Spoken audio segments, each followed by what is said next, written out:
Well, I think it's a perfectly reasonable thing to address with regard to sentences that have not yet been passed. Of course, they can legislate to deal with those.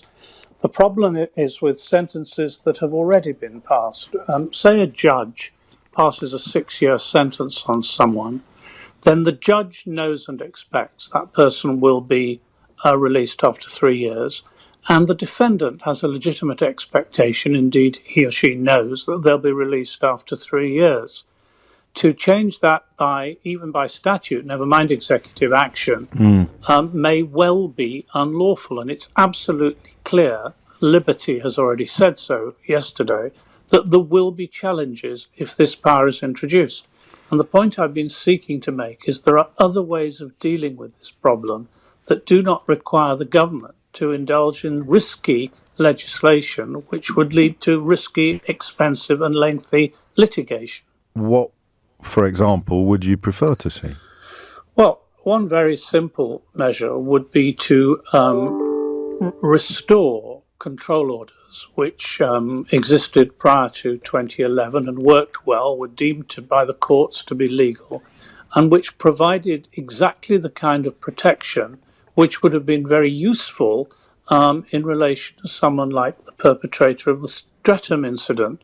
Another possibility would be for the government to beef up what are called TPims, the rather more dilute successor of control orders introduced in 2011, so that they are, in effect, what control orders used to be. That would enable people who were properly suspected of being still radicalised and were released from prison. That would mean that they could be the subject of a control order, which could take them to another part of the country, restrict the people they could meet, reduce their mobile telephony and computers to one device, which can easily be followed, restrict... and if they breach the control order, they're back in prison. And if they breach the control order, it's a criminal offence, so they go back to prison. So it seems to me to be a very simple thing that could be done. Now, some of the broadsheets this morning are speculating that the government is now considering this, which I welcome. Good. If and the tabloids, of course, are in many instances cheerleading in precisely the opposite direction, because they're drawn to the red meat, perhaps, of locking people up for longer, even if it does lead to potential legal challenge further down the line. Do you think... I mean, I might be asking you to stray into territory you're not comfortable in, but what might motivate the government even to float this if, according to your understanding, it's so obviously vulnerable and flawed? Well, I think the government may have made an inadvertent mistake about this. I listened to the statement and took part in it, indeed, in the House of Lords yesterday.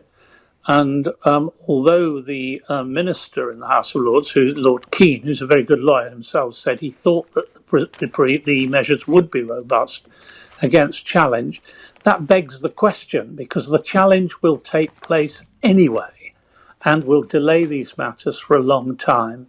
And there is a clear risk that the government could lose such a challenge. Yes. Why bother to take that risk when there are good alternatives available? Broadly, I think the government is correct in what it's seeking to achieve.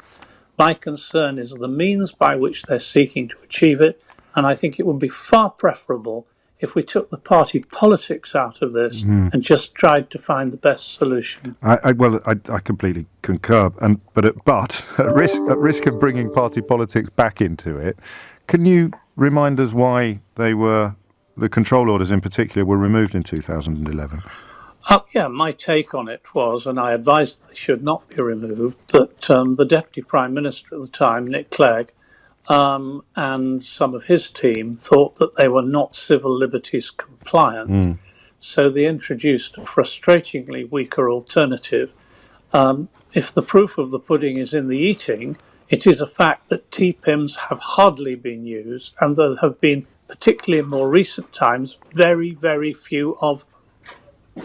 Well, that's a comprehensive answer. I'm not quite sure about the sound effects in the background, but I didn't find them too distracting, and I hope you didn't either. I think they were at your end, Lord Carlile. I think they were, and I apologise. No, well, I did so. If they were at this end, then I apologise too.